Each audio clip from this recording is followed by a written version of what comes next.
तातिम यथा निज पद पाइयो हम आप कृपा नमो गिरिछ पाल सतगुरु काल कंठक दूर संग सतगुरु देव जी को महाभागी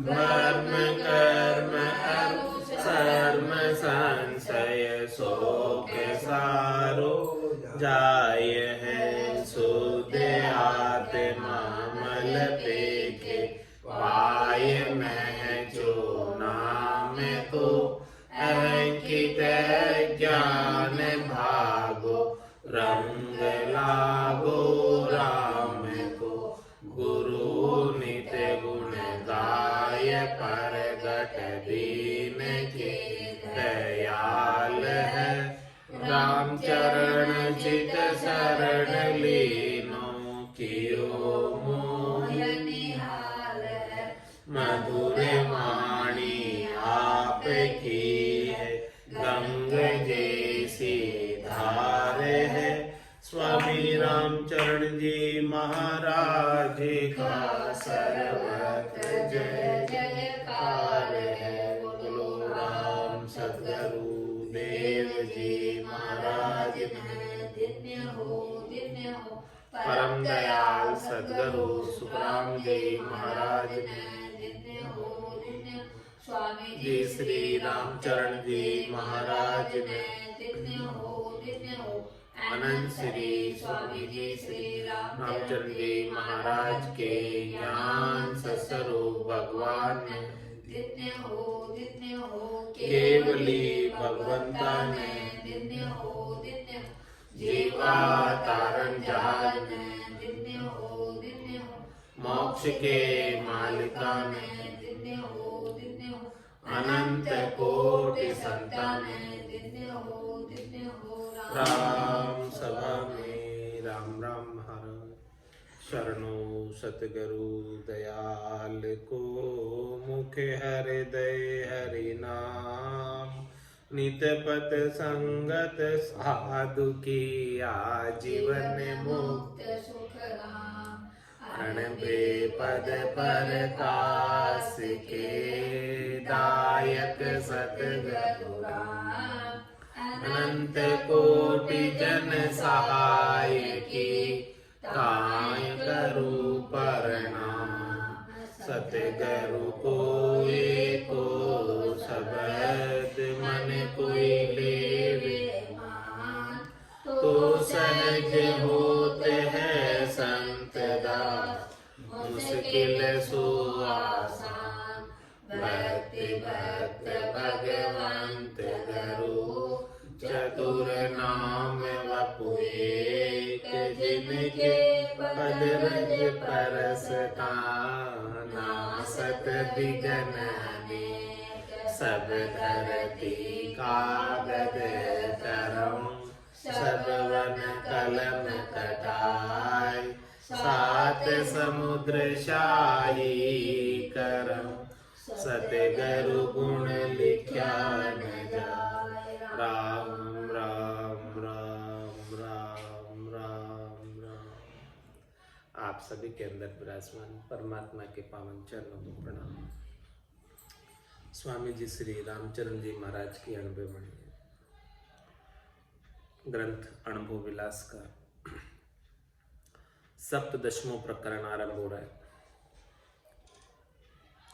महाराज फरमा रहे विरथा भेष कयो सो केसो सो मेटो यह मोर अंदेशो आगाही सुन लेता आवे वेश सोही पूजनी के कहावे ये माया विपरीत गति कह समझाई तोय वेशधार माया रता जे अब भाकू सोई।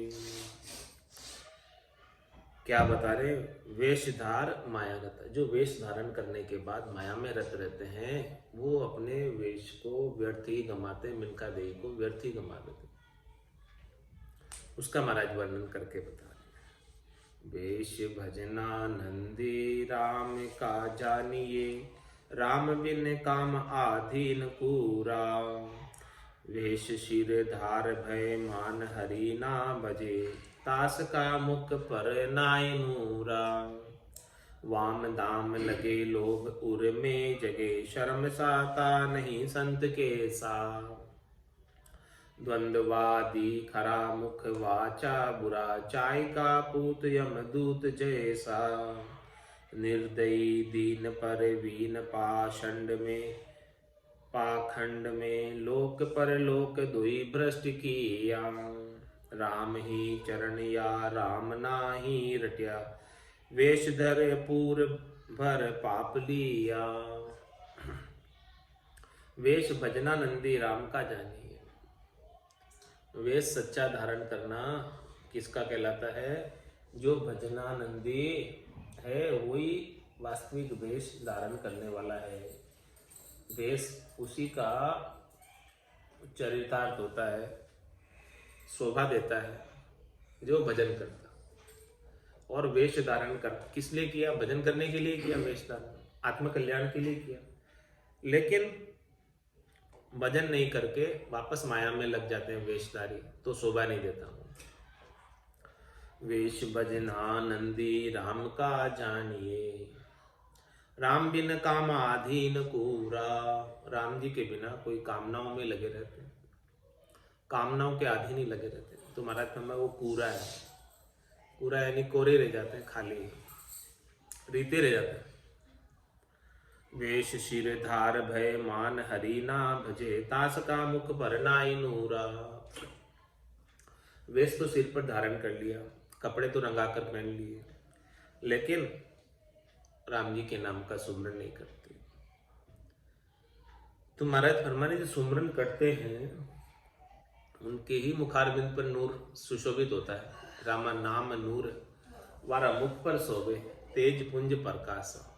हंसा काज लिया उतारा, ब्रह्म देश का वासी। राम जी के नाम का नूर किसके ऊपर शोभायमान सुशोभित होगा? जो सुमरन करेगा। जो नहीं करेगा उसके ऊपर कैसे आएगा? तो किस में लगे रहते? सुमरन नहीं करते तो। वाम दाम लगे लोभ उर में जगे, शर्म शाता नहीं संत के सा।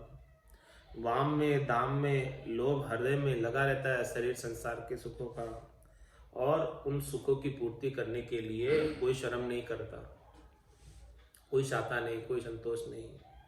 तो भला वो कैसा संत, कैसे संत उसको लोग कहते हैं पता नहीं। क्यों कहते हैं ऐसे जनों को संत? काले वेश धारण कर लेते हैं इसलिए वो संत बांधने लग जाते हैं। केवल वेश धारण करने से संत थोड़ी हो जाते हैं। द्वंद्वादी खरा मुख वाचा बुरा, चाय का पूत यमदूत जैसा। वो तो वादी है, वाद विवाद करता है, द्वंद्व के अंदर रहता है। मुख और वाचा बुरा है, स्वार्थ पूर्ति के मुख से वचन निकालता है।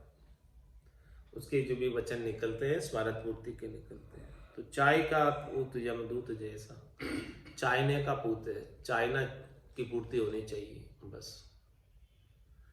तो वो तो यमदूत के जैसा है, अपने स्वार्थ के लिए किसी को भी कष्ट दे देगा।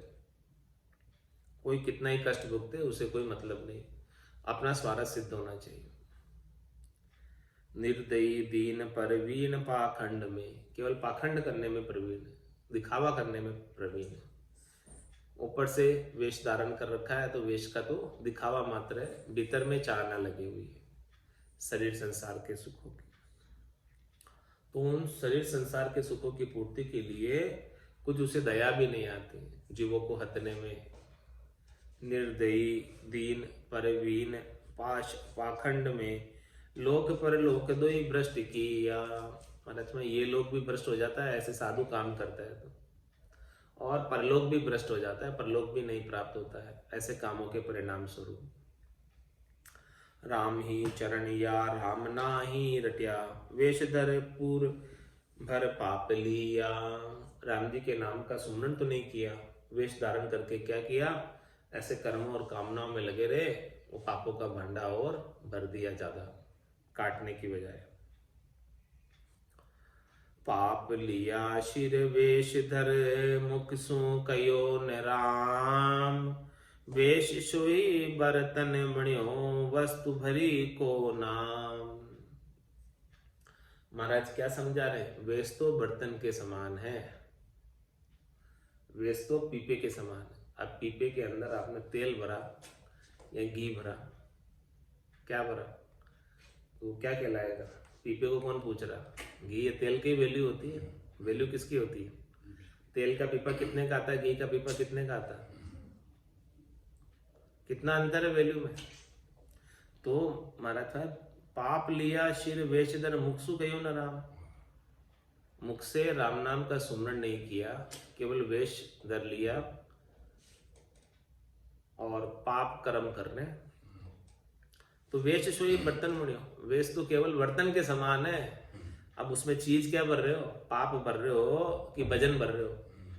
भजन भर रहे हो तो वैल्यू है उस वेश की, और उसके अंदर पाप कर्म भर रहे हो तो वो किसी काम का नहीं है। वेश सोई बर्तन मणियो वस्तु भरी को नाम, उसमें वस्तु कौन सी भरी हुई है? वही तो सही कहलाएगी। वस्तु गलत है तो फिर वो वेश धारण करना बेकार हो गया, व्यर्थ हो गया। पाना की चोली कहे नहीं बांस को नाम, चोली कहिए चोलन चोलणु पाना सुधरे काम, पाना सुधरे काम ज्ञानवंत देख विचारो, ठाव जाब तो जान होय बुझता अधिकारो, ताते के सोही वेश धर भजिए केवल राम, पाना की चोली कहे नहीं बांस को नाम। पाना है ना पत्ते, पत्ते का चोला तो बना हुआ है, पत्ते का आवरण तो है, लेकिन वो खाली पत्ते ही पत्ते, उसमें बांस तो है ही नहीं, उसमें दृढ़ चीज मजबूत चीज तो है नहीं, केवल पत्ते ही पत्ते।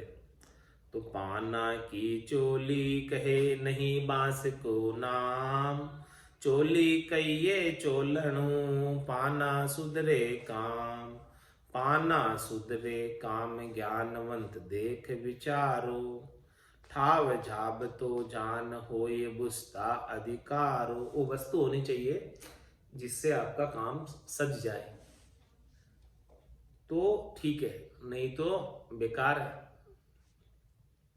ताते के सोही वेश धर भजिए केवल राम, ऊपर का आवरण भले कैसा भी हो, क्या फर्क पड़ता है? कोई भी रंग का कपड़ा पहन लो, लेकिन राम जी का भजन करो, वो मुख्य चीज है। पाना की चोली कहे नहीं बांस को नाम, छंद जम्पाल में फरमाने, जहां बर्तन में वस्तु भरी जो जो जाही को बागे, उत्तम मध्यम जो लच होई ऐसो भेष विभागे। बर्तन में जैसी वस्तु भरोगे वो बर्तन का नाम नहीं कहलाएगा, उस वस्तु के नाम से वो बर्तन पहचाना जाएगा कि इसमें क्या भरा हुआ है। घी का तेल का जैसा भी है, हाँ, वो वैसा ही कहलाया जाएगा। तो उत्तम मध्यम जो लच होए ऐसे वेश विभाग है। वेश भी ऐसे ही है कि इसके अंदर भीतर क्या भरा हुआ है, उत्तम चीज है कि मध्यम चीज है। कामा स्वामी काम का, वामा स्वामी वाम, दामा स्वामी दाम का, रामा स्वामी राम, रामा स्वामी राम छाप छापा सु पाई, वस्तु हेत अधिकार ठाम की वस्तु बढ़ाई, शब्द साख साची भरे झूठी कया निकाम, कामा स्वामी काम का, वामा स्वामी वाम। मरख में जो जिसका स्वामी होता है वो उसी का कहलाता है। कामा स्वामी काम का, कामी कौन कहलाएगा? जो जिसका कामनाओं के ऊपर अधिकार है वो कामी कहलाएगा, वो कामनाओं का स्वामी है। उसके पास कामनाएं खूब है तो वो कामी कहलाएगा। तो कामा स्वामी काम का, वामा स्वामी वाम, वामा स्वामी वाम, जिसके ऊपर, जिसका वाम पर अधिकार है, स्त्री पर अधिकार है, वो वाम का स्वामी कहलाएगा, स्त्री का अधिकारी कहलाएगा। दामा स्वामी दाम का और रामा स्वामी राम, जिसका दाम के ऊपर अधिकार है वो दामा का स्वामी कहलाएगा, वो साहूकार कहलाएगा, धनवान कहलाएगा। और रामा स्वामी राम, और जिसका राम जी के नाम पर अधिकार है वो राम जी का कहलाएगा। तो महाराज हमें अधिकारी करना है तो किस पे करो? नहीं तो काम पर करो, नहीं वाम पर करो, नहीं दाम पर करो। करो तो करो अधिकार केवल राम जी की भक्ति पर अधिकार करो, जिससे आपका ये मनक जमाना सुधर जाए, 84 लाख जमा जोड़ में नहीं आना पड़े और सदैव सदैव के लिए आनंद पथ के वासी हो जाओ। रामा स्वामी राम छाप छापा सू पाई, ये छाप कैसे पड़ेगी? आपके ऊपर कौन सा छापा लगा हुआ है उसी से छाप कहलाएगी। वस्तु हेत अधिकार ठाम की वस्तु बढ़ाई, कैसी वस्तु आपके पास है, कैसी वस्तु पर आपका अधिकार है, उसी के अनुसार आपकी शोभा है, उसी के अनुसार आपकी बढ़ाई है, उसी के अनुसार आपका नाम है, उसी के अनुसार आप कहलाते हो। जैसी वस्तु आपके पास है लोग वैसा ही कहने लग जाते हैं आपको।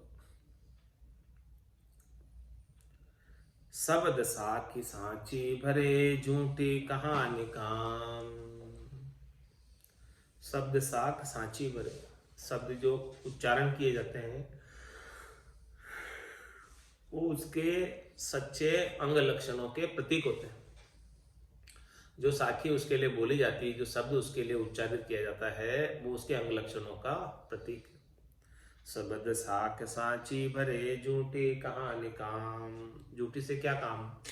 जो तू कहला रहा है तेरा अधिकार उसी के ऊपर है, इसीलिए वो कहला रहा है। कामा स्वामी काम का, वामा स्वामी वाम, बामा लिपट्या बहिर्मुख कामा के आधीन, दामा कुंदूर्या फिरे गिरे नहीं मतिहीन, गिरे नहीं मतिहीन जीन गति पाई नाही, 5 3 संग खीन लीन विषया सुख माई, जने जगत जू छोकरा मन में अति उन्माद, भजनहीन लचहीन सठ ये गर जाया साध। क्या फरमान है? बामा लिपटा बहिर्मुखा कामा के आधीन। जो बहिर्मुखी होते हैं, जिन्होंने भीतर का घटपटचों का आनंद प्राप्त नहीं किया, अंतर्मुखी नहीं हुए, खंड पिंड ब्रह्मांड में शब्द की सोचना नहीं की, उसका आनंद नहीं आया, तो किससे लिपटे रहते हैं? बामा लिपट्या बहिर्मुख, माया से ही लिपटे रहते हैं ऐसे बहिर्मुख होकर। और कामा के आगे उस माया की प्राप्ति के अनेक काम करते हैं, अनेक कामनाएं उनकी जागृत होती रहती है और उन्हीं का उपाय करते रहते हैं। और दामा कुंदोर्या फिरे गिरे नहीं मतिहीन, दामों के लिए दौड़ते फिरते हैं, ज्यादा से ज्यादा धन के संग्रह के लिए बड़े बड़े यजमानों को ढूंढते हैं, बड़े बड़े सेठों को ढूंढते हैं, उनके यहाँ जाते फिरते हैं। और गिरे नहीं मतिहीन, उससे रुकते नहीं, ऐसे मति की हीन, आगे से आगे ज्यादा से ज्यादा दाम इकट्ठे करने में लगे रहते। गिरे नहीं मतिहीन जीण गति पाई नाही, जो भजन की जीणी गति, सूक्ष्म गति है, ये सूक्ष्म वेद है, ज्ञान सूक्ष्म जीना है, उस जीने ज्ञान की जीणी गति को नहीं पाया और किस में लगा रहा? जीने ज्ञान का आनंद नहीं मिला, किस में लगा रहने की वजह से? 5 3 संग खीन लीन विषया सुख माई, ये 5 तत्वों के शरीर, चित जल पावक गगन समीरा, और 3 गुण इसके अंदर समावेशित है, रजोगुण, सतोगुण और तमोगुण। 5 3 संग खीन, इसके ही संग जो है पूरी श्वासा रूपी पूंजी को समाप्त कर देता है, छीन कर देता है, नाश कर देता है। लीन विषया सुख माई, विषयों के सुख में लीन रहता है। जने जगत जू छोकरा, मन में अति उन्माद, मन में उन्माद रहता है, छोकरे की तरह बालक बुद्धि रहती है। भजनहीन लचहीन सठ, यह घर जाया साध। भजनहीन, भजन का कोई काम नहीं, अच्छे अंग लक्षणों का कोई काम नहीं, ऐसे शठ है, ये घर जाए साध। घर जाया घर में रहे, घर को धार्या वेश। बेटा माई बाप का, बंध्या मोह की मेघ। बंध्या मोह की मेघ, आश की पाश गड़ाई। आपन ल्यायो नारी जगत का कर्म कराई। ग्रस्त को कोई अतीत कहे, सोवे बिना विवेक। घर जाया घर में रहे, घर को धार्या वेश। महाराज ग्रस्त साध की बात कह रहे हैं, जो साध तो है लेकिन गर्गस्ती में लगा हुआ है।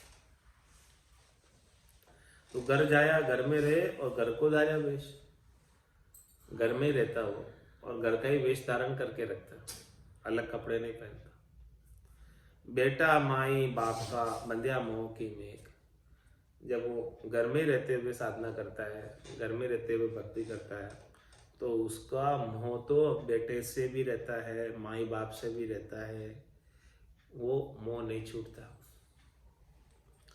बंध्या मोह की मेघ, आश की पास गड़ाई, और आशा की फांसी उनके गले में लगी हुई, इनसे सुख प्राप्ति की, माता पिता से, पुत्र से, स्त्री से, इन सब से जो है सुख प्राप्ति की आशा लगी रहती है।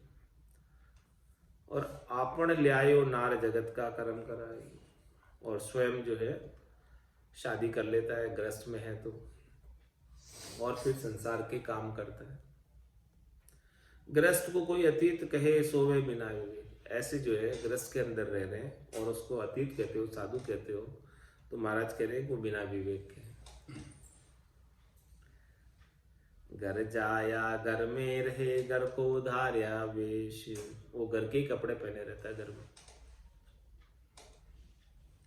घर जाया माया रता, काया कसे न मूर। विषय विकारा रत भया, जासु हरिपद दूर। जासु हरिपद दूर, पूर मन के अहंकारा। शिर गुरु दस्तन कोई, दोई सृष्टिन सुन्यारा। नहीं जगत नहीं भगत, रकत नित रोवे रोटी। उलझ पुलझ ज्ञान जास की आशा चोटी। घर जाया माया रता, जो घर में ही रहते हैं, घर में ही जाए हुए और घर में ही रहते हैं, घर को छोड़कर अलग स्थान पर नहीं जाते, उनके लिए कह रहे घर जाया माया रता। वो माया में ही रत रहते, माया नहीं छोड़ पाते। और काया कसे न मोर, और काया को भी कस नहीं सकते घर में, यानी कठोर तपस्या नहीं कर सकते। विषय विकारा रत भया, जासु हरिपद दूर। वो तो विषय विकारों में रत रहते हैं, इसलिए उनसे हरिपद दूर रहता है, परमात्मा पद उन्हें नहीं मिलता है। जासु हरिपद दूर, पूर मन के अहंकारा। उनके अंदर, मन के अंदर अहंकार रहता है। गुरु सिर गुरु दस्तन कोई, होई दोई सृष्टिन सुन्यारा। हो सिर गुरु दस्त न कोई, सिर पर गुरु का दस्त नहीं, हाथ नहीं है। दोई सृष्टिन सुन्यारा, नहीं जगत नहीं भगत, रकत नित रोटी रोवे। दोनों ही सृष्टियों में नहीं हो। नाद और बिंद दो प्रकार की सृष्टि है, तो न तो वो जगत में रह पाता है और न वो भगत ही बन पाता। जगत जो केवल संसारी है, जो भक्ति नहीं कर, और भगत जो घर गृहस्थी को छोड़कर भक्ति में लगे हुए, तो दोनों में नहीं हो, दोनों ही सृष्टियों में नहीं है। नहीं जगत नहीं भगत, और रकत नित्य रोवे रोटी, वो तो रात और दिन हमेशा रोटी के लिए ही बचता रहता है। उलझ पुलझ अज्ञानी जास की आशा चोटी, इस प्रकार से उलझा हुआ है, अज्ञानी है, उसकी आशा केवल शरीर संसार के सुखों तक है। चोटी चोटी कहाँ करे चोटी खोटी जान, जे चोटी खोटी न होई तो कोई न पकड़े आन, कोई न पकड़े आन बाण जा मोटी जान, जे छोटी पर मान आश बंद परिया पहरिया बानू, राम चरण और लोचना लीजे शब्द पिछाण, चोटी चोटी कहाँ करे चोटी खोटी जान। चोटी किसके लिए लगाया? उलझ पुलझ अज्ञानी झांस की आशा चोटी, वो अज्ञानी है, ऐसे उलझा हुआ है जिसकी आशा चोटी वाली की है, स्त्री की है आशा चोटी। तो चोटी चोटी कहाँ करे चोटी खोटी जान, स्त्री के लिए कह रहे महाराज कि भाई तू चोटी चोटी क्या करता है, चोटी तो खोटी है। जे चोटी खोटी न होई तो कोई न पकड़े आन, तो कोई न पकड़े आन बाण जा मोटी जानू, जे छोटी पर मान आश बंद पैरिया बानू, बाना पहन के भी उनकी आशा रखे हुए। चोटी चोटी कहाँ करे चोटी खोटी जान, ये तो खोटी है।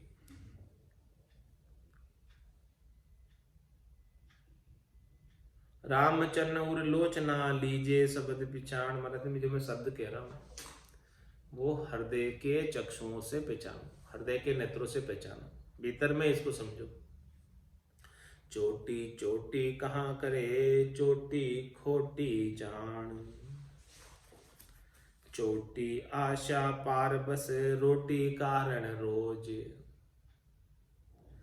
वेश धर्या पावे नहीं करनी बिना नहीं मौज। चोटी आशा पार बस, चोटी की आशा करेगा तो प्राय बस में रहेगा, स्त्री से आशा करेगा सुख प्राप्ति की तो उसके बस में रहेगा। गेट चोटी आशा पार बस रोटी कारण रोज,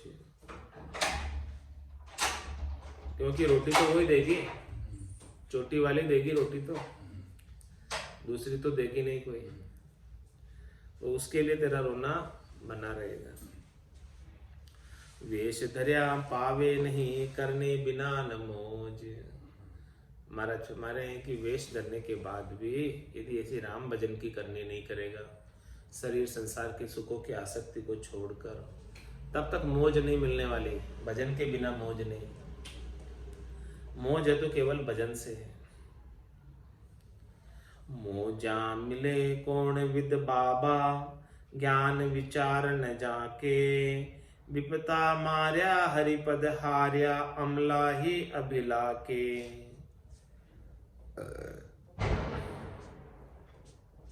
मौजा मिले कौन विद बाबा, किस विधि से मौज मिलती है? ज्ञान विचार न जाके, विपता मार्या हरिपद हार्या अमला ही अभिला के।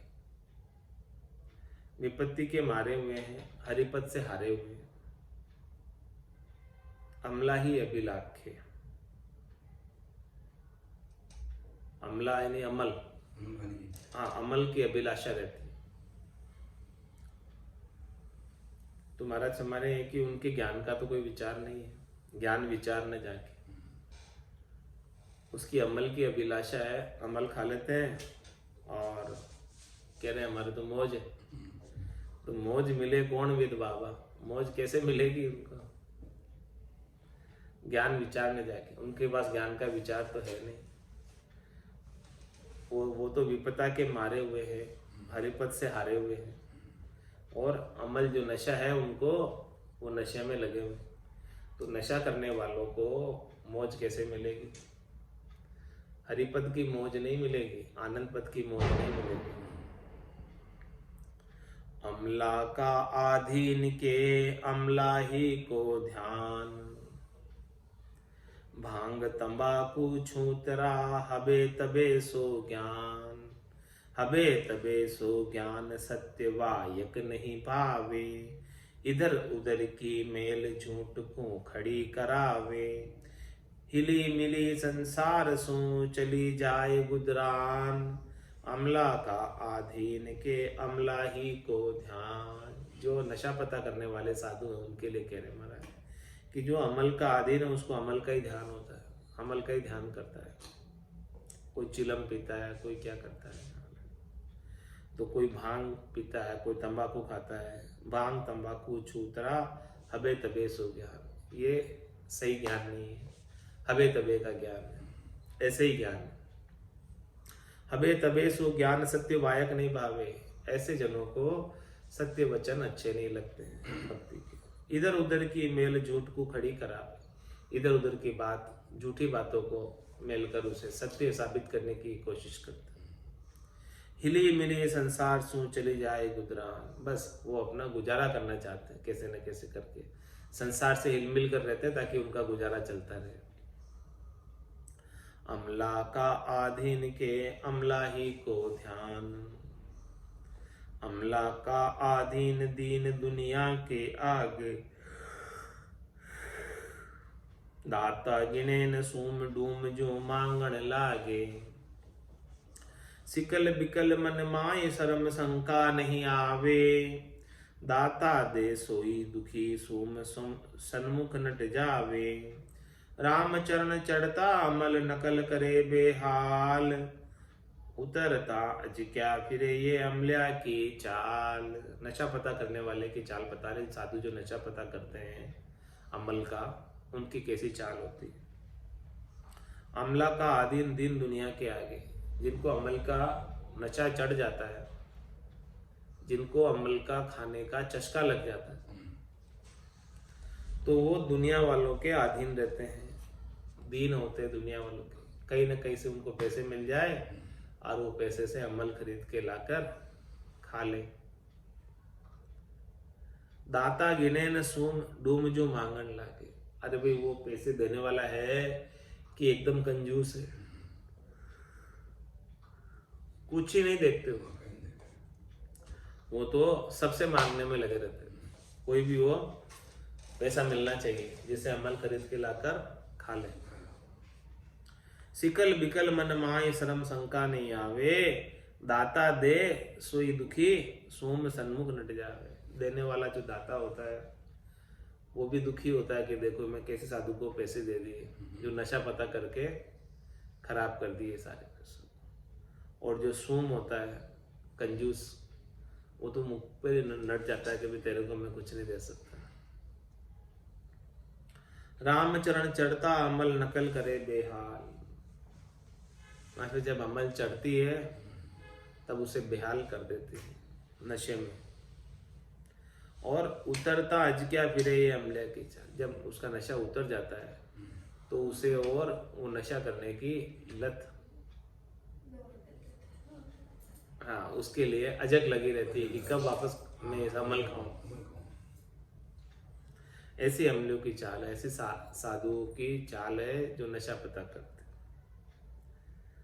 ताते साधु निर्मल अंगा के पे अमल सब त्यागी, नाम अमल निश्वासर करी है सदा एक ध्वनि लागी। उतरे चढ़े न कल्पे क्यों ही रहे एक आधारा, निर्मल बाच कहे सुखकारी बोले नहीं कुफारा। इसीलिए महाराज फरमा रहे हैं कि साधना करने, भक्ति करने वाले जनों को कुछ ही नशा पता नहीं करना चाहिए। ताते साधु निर्मल अंगा, इसलिए साधना करने वालों को निर्मलता का, उनके अंग लक्षण निर्मलता के होने चाहिए, जिसमें कोई नशे पते का काम नहीं हो। चाय भी नहीं पीती। केफ अमल सब त्यागी, वो सबके त्याग कर दे, नशे पते की जितनी भी चीजें हैं सबको छोड़ देते हैं। नाम अमल निस्वासर करी है सदा एक ध्वनि लागी। महाराज मरे कि जिसके राम नाम की साधना करने वाले जनों को चस्का लग जाता है, उनके राम जी का नाम ही अमल है। नाम अमल निस्वासर ला करी है, जैसे अमली को अमल का नशा होता है, वैसे नाम के लेवारी को नाम का नशा हुआ है। तो उनके तो नाम अमल निस्वासर करी, वो जो अमल है नाम की, उसे रात और दिन राम जी के नाम का सुमरण करते हैं। सदा एक ध्वनि लागी, एक ही ध्वनि जो है अखंडित रूप से सुनाई देती रहती है और नाम सुमरण करते रहते हैं। उतरे चढ़े न कल पे क्यों ही रहे एक आधारा, वो न तो कभी सुखी होता है न कभी दुखी होता है, उतरता भी नहीं चढ़ता भी नहीं, और कल्पना भी उसे कुछ नहीं होती, दुख भी उसे कुछ नहीं होता है, रहे एक आधार, एक ही आधार पर रहता है। निर्मल वाच कहे सुखकारी, बोले नहीं कुफारा, वो अपने मुखारबिंद से निर्मल वचन उच्चारित करता है, सबको सुख प्रदान करने वाले। अगम देश की अड़बे ऐसी, सुनता ही सुख आवे, गर्जे सबद सुधारस बरसे, भरम करम सब ढावे। ऐसे सुखकारी वचनों का उच्चारण कर, बोले नहीं कुफारा, कठोर वचन नहीं बोलता, क्रोध भरे वचन नहीं बोलता, स्वार्थ पूर्ति के वचन नहीं बोलता, निष्ठ वचन नहीं बोलता। ना ही धर्म अतीत को जो बायक बके कुफार, प्रथम तो बोले नहीं जे बोले तो सार। महाराज फरमा रहे हैं कि अतीत यानी साधना करने वाले, भक्ति करने वाले जन का क्या धर्म है, उनका धर्म बता रहे कि कभी उसे कुफार तो बोलने नहीं चाहिए, क्रोध में भरे हुए वचन कभी नहीं बोलने चाहिए, कभी क्रोध तो उनको आना ही नहीं चाहिए। ये क्रोध आ रहा है तो फिर साधना करना का क्या फायदा होगा, फिर लाभ नहीं रहा। साधना उनके घट में सदी नहीं, तभी क्रोध आ रहा। साधना जब घट में सद जाए तो क्रोध तो सब चला जाए। तो ना ही धर्म अतीत को जो बायक बके कुफार, जो अपने वचनों में क्रोध भरे वचन, निष्ठ वचन, खोटे वचन, लड़ाई झगड़े के वचन का उच्चारण करता है, वो तो अतीत का कार्य नहीं है। साधना करने वाले जन का ऐसे वचन बोलने का काम नहीं। प्रथम तो बोले नहीं जे बोले तो सार, साधना करने वाला जन प्रथम तो बोलता ही नहीं, आगे होके तो कोई बात करता ही नहीं। कोई पूछे तो उसे बहुत कम शब्दों में, सार शब्दों में, खास शब्दों में, जितना जरूरत है उतने पॉइंट टू पॉइंट बोलकर जवाब दे देते हैं। सार बात शॉर्ट में एकदम, ज्यादा कोई बातें करने बैठ नहीं जाता। ये धर्म है अतीत का कि किसी से सामान्य लोक व्यवहार की बात नहीं करनी, बात करनी तो सार बात करनी, राम जी के भजन की बात करनी, सत्संग की बात करनी, ज्ञान चर्चा की बात करनी।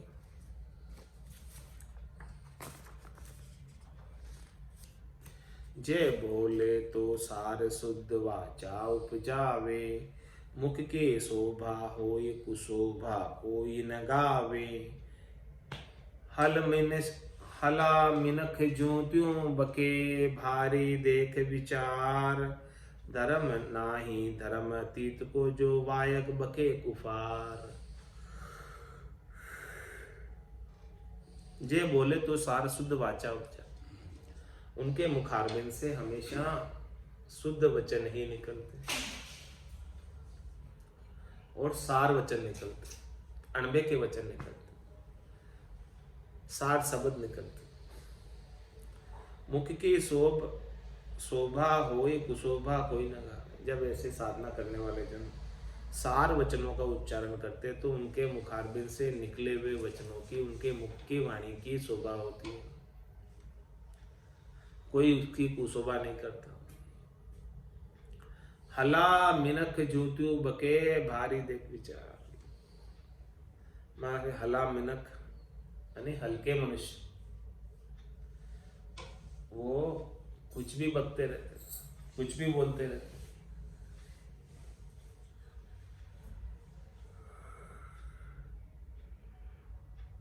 लेकिन साधना करने वाले जन तो हल्के मनुष्य नहीं है, वो तो महाराज, वो महाराज को शोभा नहीं देते। नाही धर्मातीत को जो बायक बके कुफार, मुख सोवे न अतीत के चचा ममा की गार।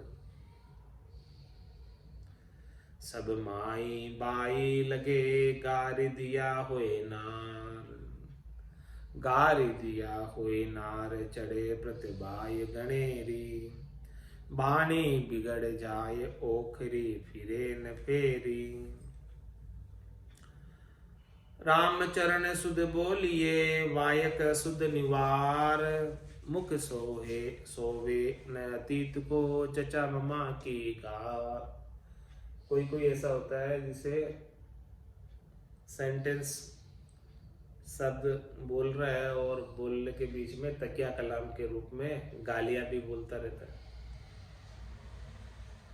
तो महाराज फरमाने की ऐसी आदत वाले जनों को गालियां बकना, गालियां शब्दों के साथ बोलना शोभा नहीं देता। और विशेष रूप से साधना करने वाले जनों को अपने मुख से गाली बोलना शोभा नहीं देता। क्यों नहीं देता शोभा, उसका कारण बता रहे हैं। मुख सोवे न अतीत के चचा मम्मा की गाल।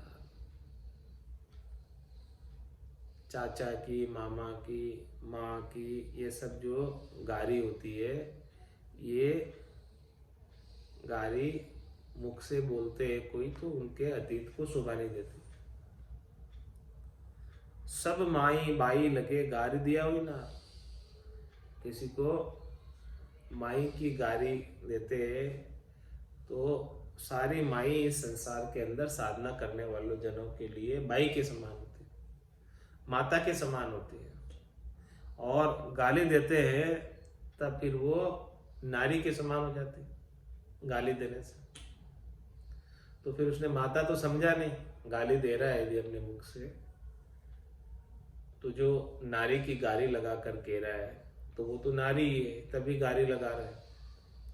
माता समझता तो गाली नहीं देता। गारी दिया हुई नार चढ़े प्रतिबाई गणेरी, फिर उसको उसका दोष लगता, दोष चढ़ जाता है उसको। और वाणी बिगड़ जाए ओखरी फिरे न फेरी। एक बार जो वाणी में ऐसी आदत पड़ जाती है, टेव पड़ जाती है किसी की गालियां बोलने की, तो उनका कोई भी सेंटेंस बिना गालियों के पूरा नहीं होता। कोई भी सेंटेंस बोलेगा उसमें गाली अवश्य होगी। तो हमारा क्या उसकी वाणी ही पूरी बिगड़ जाती है, गालियों से भरी हुई वाणी हो जाती है। वाणी बिगड़ जाए ओखरी फिरे न फेरी, और फिर उसको कोई सुधारना चाहे तो जो जिसकी आदत पड़ गई गालियां बीच बीच में बोलने की, माँ की, बहन की, चाचा की, मामा की, जो भी गालियां कितनी होती है संसार में, वो सब गालियां बोलने की जिसकी आदत हो गई है तो वापस वो ठीक नहीं होती। इसीलिए महाराज फरमाने की साधना करने वाले जनों को ध्यान रखना है इस बात का। राम चरण शुद्ध बोलिए वायक अशुद्ध निवार। अशुद्ध वचन बोलने ही नहीं, एक बार बोलने की आदत पड़ गई तो फिर वो वाणी खराब हो जाती है, फिर ऐसे ही बोलते रहते, फिर ठीक होती ही नहीं। तो इसीलिए आप पहले से ध्यान रखो कि ऐसे वचन बोलो ही नहीं कि आपकी आदत में आए। रामचरण शुद्ध बोली, इसीलिए हमेशा शुद्ध वचनों का ही उच्चारण करो, अशुद्ध वचन कहो ही मत। गाली से भरे हुए शब्द उच्चारित ही मत करो अपने मुख से। रामचरण शुद्ध बोलिए वायक अशुद्ध निवार। अशुद्ध वचनों को दूर ही कर दो, दूर ही रखो, अशुद्ध वचनों को पास ही नहीं आने दो। मुख सोहे न अतीत के, चचा ममा की गान। आज की सत्संग चर्चा का समय यही पूर्ण होता है। थोड़ी देर वाणी की सेवा का अवसर प्राप्त हुआ। इस वाणी को यही विराम देते हुए बोलो राम सद्गुरु देव जी महाराज ने दिन्य हो परम दयाल सद्गुरु सुखराम जी, स्वामी जी श्री रामचरण जी महाराज ने,